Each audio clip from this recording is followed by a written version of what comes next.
Salam sejahtera, selamat pagi, Jemaat Gereja Kristen Alkitab Indonesia yang berbahagia. Hari ini kita kembali lagi akan diberkati oleh firman Tuhan. Mari sebelumnya kita satukan hati, kita memohon pertolongan Allah Roh Kudus untuk berbicara secara pribadi kepada kita. Dan firman Tuhan memberkati kita semua. Mari kita bersatu di dalam doa.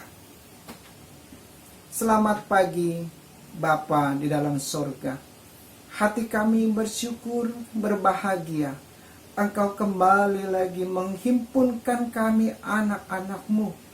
Sekalipun dari rumah kami masing-masing, Engkau menyatukan hati dan roh kami di dalam ibadah minggu Gereja Kristen Alkitab Indonesia Jemaat Ciputat pada pagi hari ini. Kami mensyukuri kebaikan dan kemurahan Tuhan. Kami teringat untuk dosa, kesalahan, dan pelanggaran yang kami pernah buat yang mendukakan hati-Mu. Kami mohon kuasa darah Tuhan Yesus yang tercurah dari Bukit Kalvari itu menghapuskan dosa dan kesalahan kami. Melayakkan kami menerima firman, diperbaharui oleh firman, dan diberkati oleh firman Tuhan yang penuh kuasa. Dengan kerendahan hati juga kami datang kepadamu, kepada Allah Roh Kudus, Allah yang empunya firman. Mari bimbinglah kami, teduh tenangkan segala suasana hati dan pikiran kami. Biarlah hidup kami seumpama tanah yang subur, yang siap ditaburi benih firman Tuhan, dan pada waktunya akan berbuah-buah manis. Nama Tuhan dimuliakan dan kami semua diberkati. Tolonglah hamba yang akan menyampaikan. Tolonglah kami semua yang akan mendengar dan diajar oleh kebenaran firman Tuhan.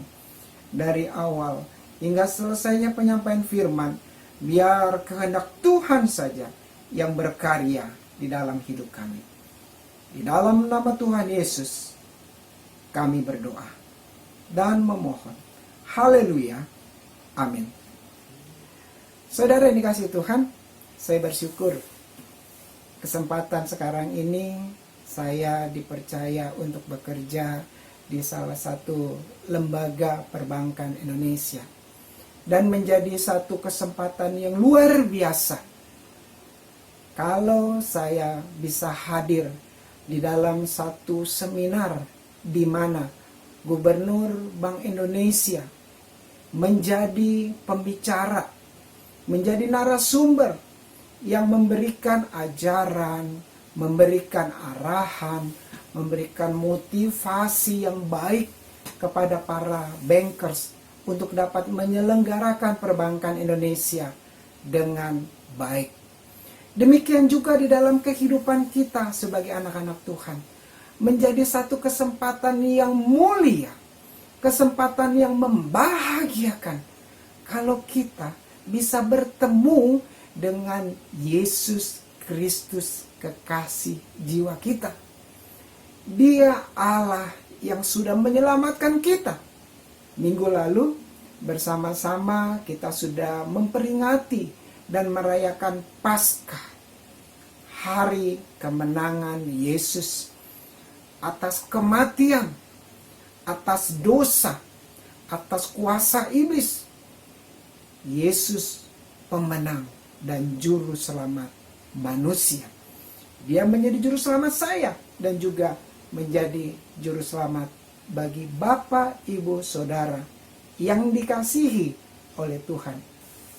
Menjadi kerinduan kita, jemaat yang berbahagia, untuk juga bisa berkata seperti halnya Maria Magdalena, aku telah melihat Tuhan. Dan kita dipercayakan Tuhan untuk menyampaikan berbagai hal yang Tuhan ingin kita sampaikan kepada orang-orang lain. Pada kesempatan ini kita akan belajar bersama dari satu perikop, satu peristiwa beberapa saat setelah peristiwa kebangkitan Yesus. Mari kita persiapkan bersama Yohanes pasal yang ke-20 ayat yang ke-11 hingga ayat yang ke-18. Yohanes pasal yang ke-20 ayat yang 11 hingga ayat yang ke-18. Lembaga Alkitab Indonesia memberikan judul Yesus menampakkan diri kepada Maria Magdalena. Saya akan bacakan bagi kita bersama. Saya akan membacakan bagi kita dan Bapak Ibu Saudara menyimak dengan membaca Alkitab masing-masing di rumah. Demikian firman Tuhan. Tetapi Maria berdiri dekat kubur itu dan menangis. Sambil menangis ia menjenguk ke dalam kubur itu. Dan tampaklah olehnya 2 orang malaikat berpakaian putih. Yang seorang duduk di sebelah kepala dan yang lain di sebelah kaki di tempat mayat Yesus berbaring. Kata malaikat-malaikat itu kepadanya, "Ibu, mengapa engkau menangis?" Jawab Maria kepada mereka, "Tuhanku telah diambil orang, dan aku tidak tahu di mana ia diletakkan." Sesudah berkata demikian, ia menoleh ke belakang dan melihat Yesus berdiri di situ. Tetapi ia tidak tahu bahwa itu adalah Yesus. Kata Yesus kepadanya, "Ibu, mengapa engkau menangis? Siapakah yang engkau cari?" Maria menyangka orang itu adalah penunggu taman, lalu berkata kepadanya, "Tuan, jikalau Tuan yang mengambil dia, katakanlah kepadaku, di mana Tuan meletakkan dia, supaya aku dapat mengambilnya." Kata Yesus kepadanya, "Maria." Maria berpaling dan berkata kepadanya dalam bahasa Ibrani, "Rabuni," artinya guru. Kata Yesus kepadanya, "Janganlah engkau memegang aku, sebab aku belum pergi kepada Bapa. Tetapi pergilah kepada saudara-saudaraku, dan katakanlah kepada mereka bahwa sekarang aku akan pergi kepada Bapakku dan Bapamu, kepada Allahku dan Allahmu." Maria Magdalena pergi dan berkata kepada murid-murid, "Aku telah melihat Tuhan," dan juga bahwa Dia yang menyatakan hal-hal itu kepadanya. Amin. Yang berbahagia adalah kita yang membaca, merenungkan, dan melakukan sabda firman-Nya dengan setia. Tuhan Yesus dimuliakan. Amin. Firman Tuhan pada pagi hari ini saya berikan judul, Aku telah melihat Tuhan. Menjadi kebahagiaan, menjadi sukacita di dalam kehidupan kita orang-orang percaya. Umat yang sudah ditebus oleh Yesus. Melihat Tuhan. Dan Tuhan berkarya ajaib di dalam kehidupan kita. Menjadi tugas dan tanggung jawab kita juga untuk mencerminkan, memancarkan karya Tuhan di dalam kehidupan kita di zaman ini menjadi berkat bagi dunia. Jemaat yang dikasihi Tuhan, pada pagi hari ini kita akan belajar 3 hal. Memaknai firman di ayat yang ke-18. Perkataan dari Maria Magdalena, "Aku telah melihat Tuhan." Bagian yang pertama kita temukan di ayat 11. Tetapi Maria berdiri dekat kubur itu dan menangis. Saudaraku, di bagian pertama ini menjadi satu hal yang luar biasa. Di mana murid yang lain sudah pulang. Ayat yang ke-10. Lalu pulanglah kedua murid itu ke rumah. Siapa? Simon Petrus dan murid yang lain. Maria di dalam kesedihan dan kegundahan hatinya. Di ayat yang kedua, dia berkata, "Tuhan telah diambil orang dari kuburnya dan kami tidak tahu di mana ia diletakkan." Di dalam kedukaan yang teramat sangat. Kesedihan karena Yesus Sang Guru sudah mati. Mayat Yesus tidak ada di dalam kubur. Maria tetap tinggal di kubur. Apa maknanya? Segala sesuatu boleh terjadi di dalam kehidupan kita. Namun kita tidak boleh kehilangan fokus diri kita untuk datang kepada Yesus. Bagaimana caranya agar kita tidak kehilangan fokus? Berdiri dekat kubur itu. Terjemahan lain berkata bahwa Maria Magdalena berhenti. Stop dari segala kegiatan, dari segala aktivitasnya, di dalam kegundahan hatinya yang membuat ia bisa kehilangan fokus. Dengan cara apa? Puji Tuhan, dia menyediakan sarana komunikasi agar kita bisa berbicara kepada Bapa dengan doa. Di dalam doa ada pengagungan dan kemuliaan kepada Tuhan. Di dalam doa ada ucapan syukur untuk segala kebaikannya. Di dalam doa ada pengakuan bahwa kita lemah, kita perlu pengampunan dosa, dan kita memerlukan kekuatan yang daripada Tuhan. Di dalam doa kita dapat juga menyampaikan seluruh hati kita kepada Bapa di sorga. Doa membuat kita terjaga fokus kepada Tuhan. Juga melalui pembacaan firman. Kita mencari Alkitab, kita membukanya, kita membacanya dengan hati yang terbuka. Biar firman sendiri berkata-kata kepada diri kita dan kita mengaminkan, kita menerima pembaharuan yang dikerjakan oleh Allah sendiri melalui firman-Nya. Melalui firman-Nya, Allah berbicara. Allah mengkoreksi segala, Allah berbicara, mengevaluasi, mengkoreksi segala kegagalan-kegagalan kita. Agar kita kembali kepada kebenaran, hidup di dalam kebenaran, dan menjalani kebenaran dengan sesungguh-sungguhnya. Dalam pembacaan firman, kita juga menerima apresiasi di dalam ketaatan, ketekunan kita, kesetiaan kita melakukan firman-Nya. Ada janji penyertaan, ada janji berkat, ada janji kemuliaan yang Ia sediakan bagi anak-anaknya yang setia. Dan ini dinikmati oleh Maria Magdalena. Dia berhenti dan berfokus kepada Tuhan.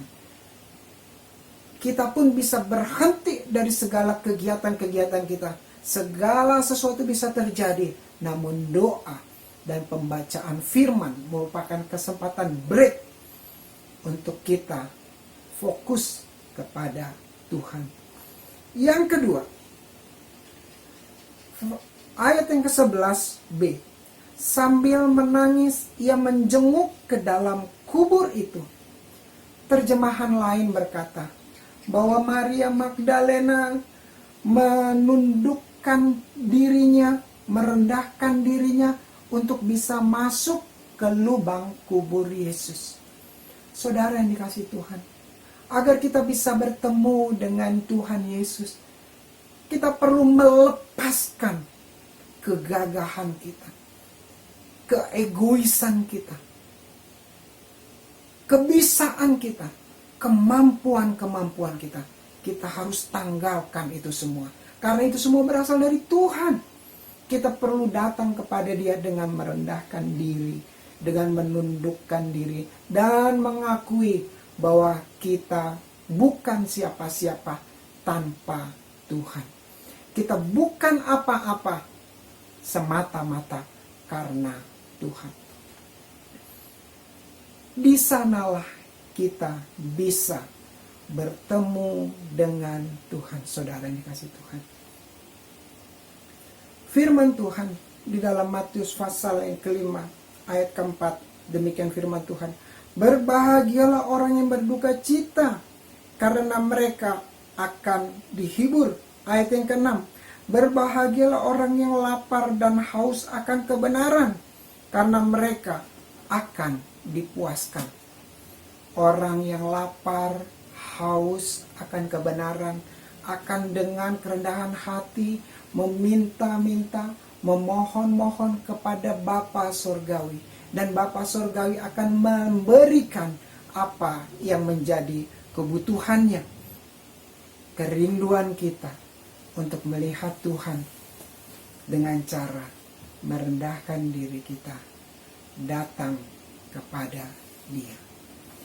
Bagian yang ketiga, di ayat yang ke-14, saudara dikasih Tuhan, sesungguhnya Yesus sudah berbicara kepada Maria, tetapi ia tidak tahu bahwa itu adalah Yesus. Sampai dengan ayat yang ke-16, kata Yesus kepadanya, Maria. Maria berpaling dan berkata kepadanya dalam bahasa Ibrani, Rabuni, artinya guru. Bagian yang ketiga, saudara yang dikasih Tuhan, agar kita bisa melihat Tuhan, mari kita makin mengenal dan peka suara Tuhan. Di sekitar kita ada 3 suara yang mengelilingi hidup kita. Yang pertama, suara diri. Aku. Di dalam keakuan, di sana ada kesombongan, ada kecongkakan. Di mana ada kesombongan dan kecongkakan, kita akan semakin jauh dari kebenaran. Yang kedua, suara dunia. Suara dunia ini bisa membuat kita semakin jauh dari kebenaran. Karena apa? Dunia dengan segala daya pikatnya bisa menarik kita semakin jauh dari kebenaran dan menjadikan kita bagian dari dunia. Yang ketiga, suara Tuhan. Suara Tuhan dengan lemah lembut memanggil, menyapa di dalam kehidupan kita dengan maksud menghadirkan damai sejahtera, sukacita kekal. Saudara yang dikasih Tuhan, pada saat Maria Magdalena dipusingkan oleh suara keakuannya, dia tidak bisa mengenal suara Yesus. Sewaktu Maria Magdalena melihat kondisinya yang sedang berduka, dia tidak bisa mengenal Yesus. Pada saat Maria mendengar suara Tuhan, apa yang terjadi? Hidupnya berubah. Dia mendengar dengan jelas kata Yesus kepadanya, Maria. Maria berpaling dan berkata kepadanya dalam bahasa Ibrani, Rabuni, artinya guru. Sang guru agung, Yesus Kristus, memanggil Maria. Sang guru agung memanggil kita dan menunggu tanggapan kita. Marilah kita juga berkata, Rabuni, guru. Biarlah ia menyatakan kehendaknya, menyatakan tuntunannya, menyatakan dirinya, sehingga kita dapat berkata seperti Maria di ayat yang ke-18, Aku telah melihat Tuhan. Haleluya. Maria bisa melihat Tuhan. Kita pun bisa melihat Tuhan di dalam kesempatan break. Berhenti dari kesibukan, fokus kepada Tuhan. Di dalam kesempatan merendahkan diri, makin mengenal Tuhan. Di dalam kesempatan semakin peka mendengar suara Tuhan. Di sanalah Tuhan menyatakan dirinya kepada kita. Jemaat yang berbahagia, hidup kita bukan dipanggil berhenti untuk melihat Tuhan hadir di dalam kehidupan kita. Tetapi ada tugas dan tanggung jawab. Setelah kita melihat Tuhan, apakah orang di sekitar kita melihat karya Tuhan di dalam kehidupan kita? Pembaharuan hidup yang Tuhan kerjakan dalam kehidupan kita. Pemikiran kita yang salah semakin menjadi pemikiran yang benar. Perkataan kita yang kasar menjadi perkataan yang halus. Sikap kita yang arogan menjadi sikap yang makin mengasihi, makin menghormati. makin menyayangi satu dengan yang lain di dalam kasih Kristus. Hidup orang percaya yang sudah melihat Tuhan perlu diteruskan dengan memancarkan karya Tuhan di dalam hidup kita. Sehingga orang lain pun dapat melihat Tuhan melalui diri kita. Bertemu Tuhan, Tuhan menyatakan dirinya kepada mereka. Kita bersyukur kasih Yesus nyata, dia datang menyatakan dirinya kepada kita. Menjadi tugas dan tanggung jawab kita menyatakan Kristus juga kepada dunia ini. Marilah kita berkata, aku telah melihat Tuhan dan aku harus menyatakan kepada dunia ini, Tuhan ada di dalamku dan aku menjadi berkat bagi dunia ini. Pada waktu ini, Tuhan Yesus dimuliakan. Kita berdoa. Bapa di surga, terima kasih untuk firman yang kami baca dan renungkan. Melihat Tuhan menjadi kerinduan kami orang yang percaya. Tapi menyatakan Tuhan yang kami lihat itu menjadi tugas dan tanggung jawab kami. Tolonglah kami menjadi pelaku firman yang menyatakan Kristus hadir di dalam hidup kami.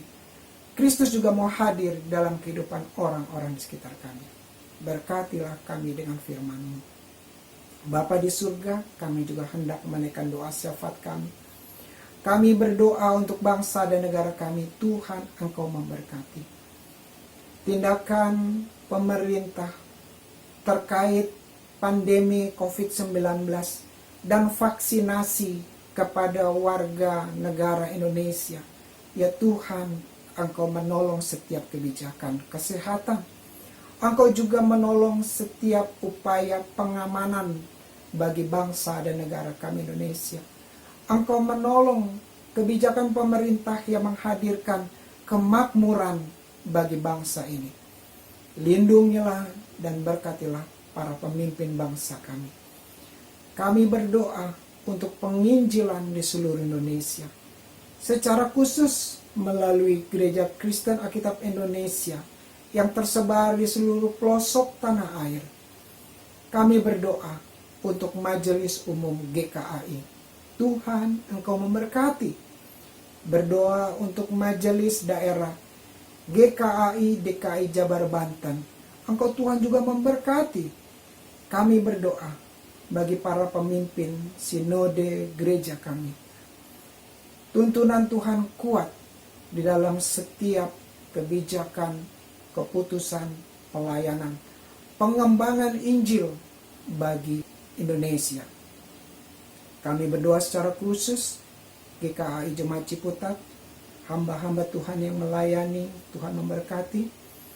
Bapak Pendeta Joko, Pendeta Daniel, setiap pelayan, majelis, pengurus komisi, dan seluruh jemaat. Engkau satu padukan kegerakan pelayanan kami. Kami berdoa untuk setiap kegiatan pelayanan. Ya Tuhan, Engkau menolong dan memberkati agar segala sesuatunya dapat membangun kedewasaan rohani jemaat. Kami berdoa untuk kegiatan renovasi gereja yang sedang berjalan. Kiranya boleh terselenggara dengan baik dan gereja boleh semakin indah, semakin siap untuk terselenggaranya ibadah offline di kesempatan yang akan datang. Kami bersyukur untuk segala sesuatu yang Tuhan sudah kerjakan di gereja dan jemaat Gereja Kristen Alkitab Indonesia Ciputat. Saudara-saudara kami yang sakit, terima kasih Engkau sudah jamah dan sembuhkan. Saudara-saudara kami yang masih sakit, kiranya Tuhan menjamah dan memulihkan. Ibu Lasma Burusinaga, Bapak Sawar Si Hombing, Tuhan Engkau menjamah memulihkan. Ibu B. Sihite, untuk Jerry, Tuhan Engkau menjamah dan menyembuhkan. Kami berdoa untuk jemaat Tuhan yang sedang mengandung, Ibu Mana, Ibu Nueli, Ibu Elviana, Ibu Jane, Engkau memberkati kandungan mereka dan pada saatnya nanti dapat lahir dengan sehat. Kami berdoa untuk setiap orang tua di komisi lansia. Biarlah setiap lansia menikmati sukacita dan bahagia bersama dengan Tuhan di dalam keseharian mereka. Kami datang kepadamu menyerahkan para orang tua kami. Kami juga menyerahkan persembahan, persepuluhan yang kami akan bawa kepada Tuhan. Biarlah persembahan ini seumpama dupa yang harum naik ke tahtamu di sorga, dan Engkau senang atas persembahan kami dan memberkati kami. Tolonglah kami untuk memberikan tubuh kami sebagai persembahan yang hidup, kudus, dan berkenan kepadamu. Inilah doa syukur, permohonan, dan syafaat kami yang kami naikkan kepada Bapa di surga di dalam nama Tuhan Yesus yang sudah mengajar kami berdoa. Bapa kami di sorga, dikuduskanlah namamu, datanglah kerajaanmu, jadilah kehendak-mu di bumi seperti di surga. Berikanlah kami pada hari ini makanan kami yang secukupnya, dan ampunilah kami akan kesalahan kami, seperti kami juga mengampuni orang yang bersalah kepada kami.